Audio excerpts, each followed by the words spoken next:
back, acquiescing to the schools, it basically lasted for 6 months. But here's the kicker. We had about, let me think here for a second, about 2 weeks left. We were in Tyson's Corner in Virginia. We were staying at the Sheraton Hotel. Had about 2 weeks left. Didn't know exactly when, but we were told about 2 weeks.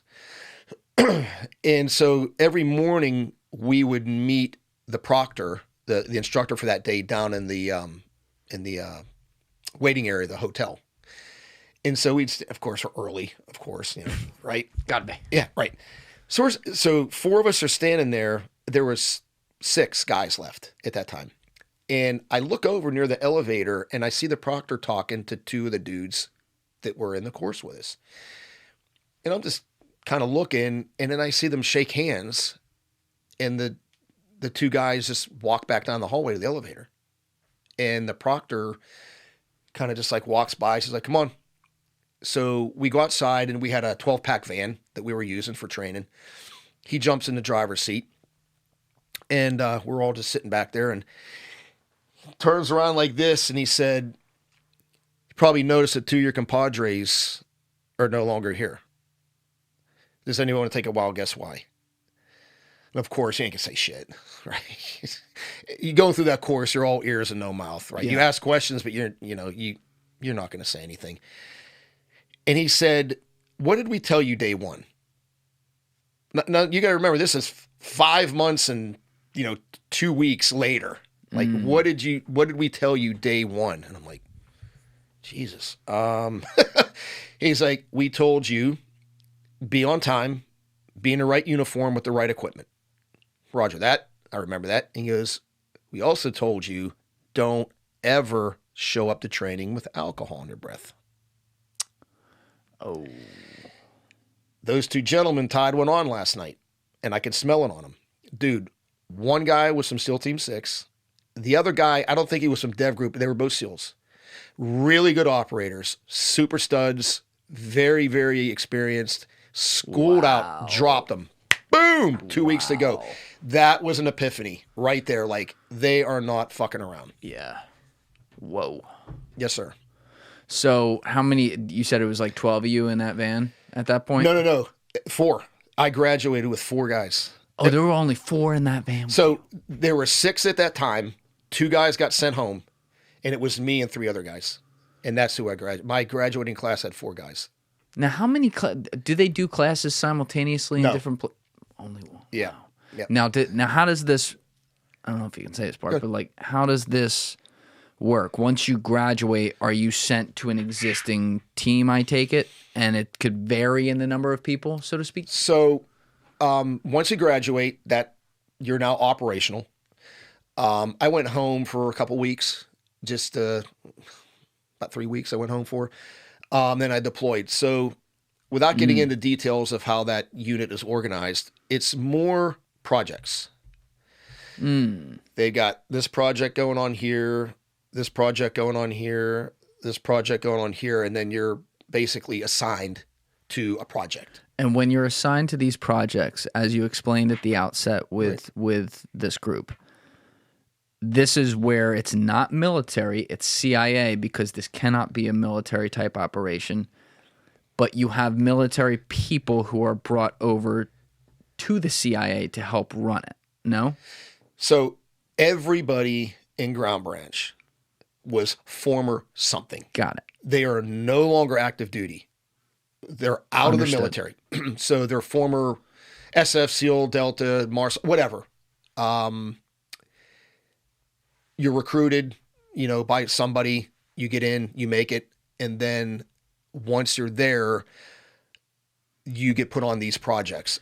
And does your communication happen exclusively all with those people, or do you also have communication with, say, Langley and the quintessential, guys who are lifers at CIA? So that is done by the case officers.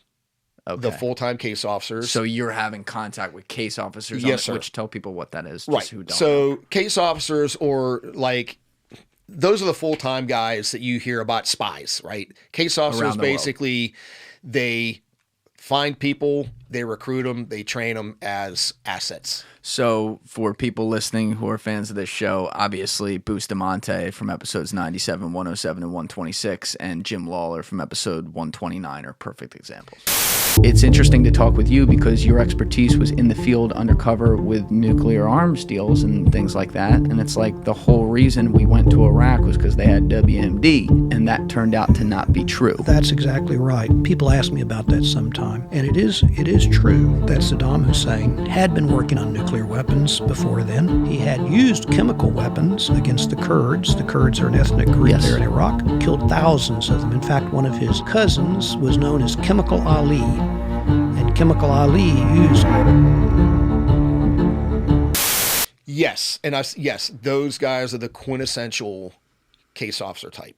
Their job is to identify, recruit, and train assets to gather intel and other things for them, and they handle them. So when you are sent to a project, air quotes there, you're sent somewhere in the world, which you're not going to get into specifics of a lot of places today, obviously, but you're sent somewhere, and your coordination on the ground usually involves some sort of case officer who is then, and your communication that happens for your job to happen effectively obviously isn't just with them, it's also with the leadership of your ground branch command.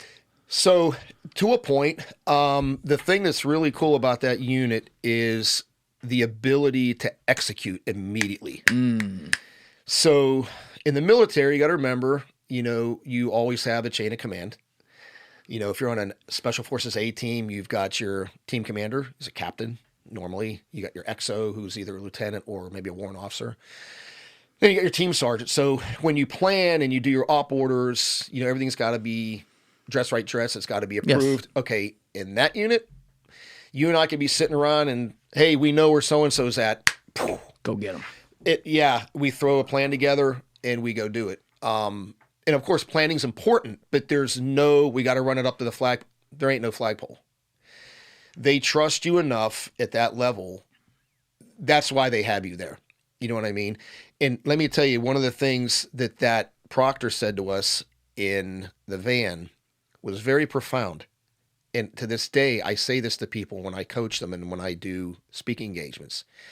He said, if we can't trust you to do the right thing when we're looking, how am I going to trust you to do the right thing when nobody is watching? Right. Nobody. Yeah, because this is high. I mean, it's dude, like the highest risk. The term big boy roles apply. I would have to tell you that definitely applies to that place because no one is going to go, oh, Julian, you can't do that. Oh, dude, you can't do that. You have full autonomy. Bro. Yeah, that's where the big boy roles come in. And if you've got a narcissistic type personality, I mean, they're looking for all that shit. Yes. You can go sideways there, man. Like you can go really, I can see it, how it could happen because you are given all the tools, all the support, but they're not telling you, just accomplish the mission. That's it. Thank you for watching the video, guys. Please hit that subscribe button and check out this clip's full podcast episode by clicking here or in the description below.